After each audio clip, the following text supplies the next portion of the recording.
back to school is in full swing and fall is quickly approaching. I wanted to share some tools that I use at home to help us manage our health. Now, this is not medical advice. I am just sharing what we use at home and hopes that, it might be helpful to you.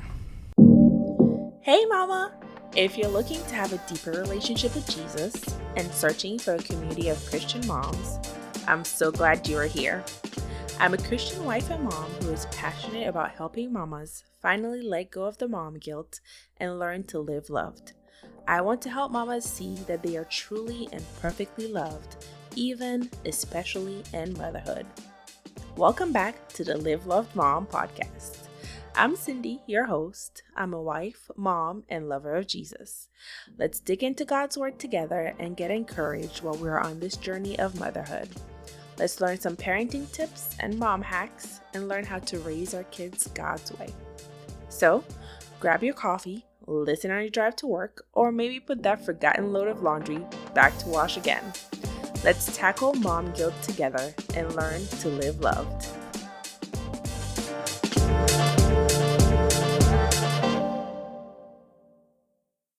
So I actually started really trying to take care of most of the things at home.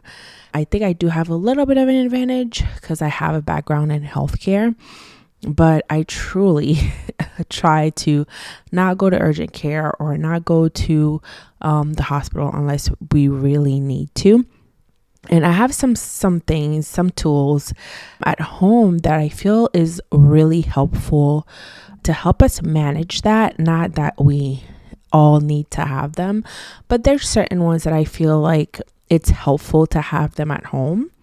So I'm just going to share about 4 or 5 of the tools that, we have here at our home, at our apartment, and tools that I think might be helpful to you and that you might want to consider getting as well.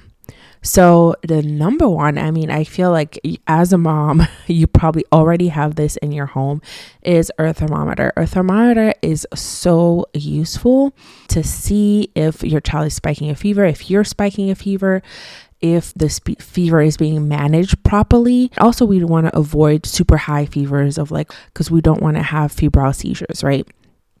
So I think it is so important for us to have thermometers at home. I don't know, for some reason in our home, it's like I can never find them. I think we have 2 or 3, and I put one in each bathroom and one in my bedroom, and it feels like I'm always looking for them. I don't know, they just disappear, go into a vortex somewhere, but definitely a thermometer, I think, is so important to check body temperature. We can also check body temperature for other things like if we're trying to get pregnant or things like that, to monitor our cycle and things like that. Temperature is also helpful for that as well. But definitely, I would say number 1 would be a thermometer. Number 2, I would say would be a pulse oximeter.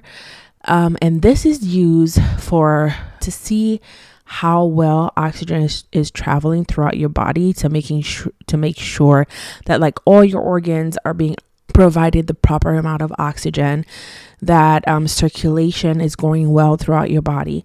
So this is especially useful if you have someone that has asthma or pneumonia or someone that has respiratory infection, and you want to determine if they need supplemental oxygen or not, or if they're properly being oxygenated throughout their body, then a pulse oximeter would be a great tool to have at home. It's super easy to use. You just press the power button, pop it on your finger. It's really inexpensive. You can find it on Amazon. I think they're about $15 to $20 on Amazon. So I think it's a great tool to have. It can also check your heart rate. So it just checks your oxygen level and your heart rate. And the oxygen level is usually 95% or above is great. If you do have some kind of respiratory illness, chronic respiratory illness, then usually they say 92 or above. But, I think it is a great tool to have on hand for monitoring, making sure that, the breathing is adequate for you or for your child if you are sick, if you have a respiratory infection. That way you can know if you're not being oxygenated properly, then it might be time to take you into the doctor or to take you into the hospital. Of course, speak with your provider. Each case is different, so you would have to speak to your personal provider to make those decisions. But I think a pulse oximeter or pulse ox would be a great tool to have at home. And I think the third one would be a blood pressure machine. I think this is really important, especially if you have like hypertension that runs in your family, because they really say that hypertension is like a silent killer. So it's good to have that at home because you can measure your blood pressure, make sure that it is not super high, because sometimes we go to like the hospital or the doctor's office and then it wants to be high at that time. But if you're at home in your own environment, it might not be elevated. Kind of call it like the white coat syndrome. But you can monitor it at home and see what it is at home to really determine if you truly have high blood pressure. And I think it's also great, if you have if yourself, your family member, or someone is not feeling well, I think it's also a great tool to have to just check their blood pressure. Is it high? Is it low?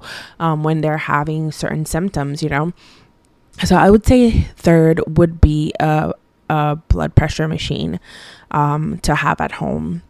I think the next one, the next tool that I'm going to talk about, my goodness, I'm just thinking about, I think my son was like, I want to say maybe 4 or 5. He came up to me and he was just crying and saying that his ear hurt. And I was like, you are just fine. Like, what do you mean your ear hurts? So I kept asking him, did you put anything in your ear? I don't see anything. What happened? Well, I had purchased one of those otoscopes, but it's like a camera kind of otoscope that you could find on Amazon. I think it was about maybe like $40. And I decided to like pull it out and look in his ear. And in his ear, he had like the lead of a pencil tip stuck in his ear. And I was like, oh my goodness, I'm going to have to take this kid to urgent care so they could take it out. Well, thank goodness, because that tool was able to help me not only see what was in his ear, but I was able to actually take it out. I was able to take it out, and it saved us a trip to the emergency room. I mean, really, I had to use like hydrogen peroxide and all that stuff. But anyways, I was actually able to take it out of his ear. And my gosh, like I was just relieved that we were able to get it out, because I was like, oh my goodness, I wanted to avoid having to like pay a bill to take him in to go sit all day at the urgent care or the ER. And like I said, this is not medical advice. This is just what I did myself here at home. And I was able to take it out. And I think that tool could be very helpful to see if your child has an ear infection, or if there's anything in any of their, like the ear, nose, or the throat, like you can take a closer look at those areas and really examine it and know whether or not, make an informed decision, or whether or not you might need to go to the ER if it is an object that is obstructing their nostrils or something, So it just allows you to have a better look if you're someone that's not like squeamish and is okay with doing things like that, So I think definitely I would recommend to have those camera otoscopes that you can get on Amazon. And then I think for me, the fourth one is red light. A red light is so useful. Is that fourth or fifth? Let me see. I said the thermometer, a pulse ox, the sphygmomanometer, blood pressure machine, otoscope. So this is fifth. So the fifth tool is a red light, and you might have heard of red light for like wrinkles and preventing them and things like that, but red light can be used for so many things, including wound healing, including for inflammation, including for helping with sleep pattern and helping you fall asleep better, just because they say that, you know, the red light helps your body build melatonin at night. If you use the red light on your body, it kind of helps you fall asleep. So it helps build natural melatonin at night. It can help with wound healing, like when my son has a cut, when we have like bruises and cuts, I definitely put our red light on there, and I find it so helpful. We also like to use it like even to help with like inflammation, like if we're sick, or because it helps with healing, right? So if we're sick, I'll put it like on my son's chest sometimes if he's having like a cough or things like that. We use it for so many things. I use it for like muscle soreness. I put some red light on there. I use it for my back because I have back pain a lot. So I use it for my back as well. So those are some of the tools that I would recommend to have at home to kind of help you manage your health. And not saying that these tools by any means will be replacing your provider. Like, you still, you know, need to seek out help if necessary, but I do feel like we can, you know, take some autonomy and really manage some of this stuff at home, right? Because we are responsible for our own health. We are responsible for the health of our family. So those are some of the tools that I think might be helpful. I also think that there are apps that are available that can help us to better manage our health. Like there are breathing apps that I think can be very beneficial in helping us really kind of regulate our nervous system a little bit, you know. So we can always take a look at that. I have a Samsung phone. I use the Samsung Health app to like track my steps. There's so many different apps that are available that can help you, you know, track your steps, track your workout, track your food.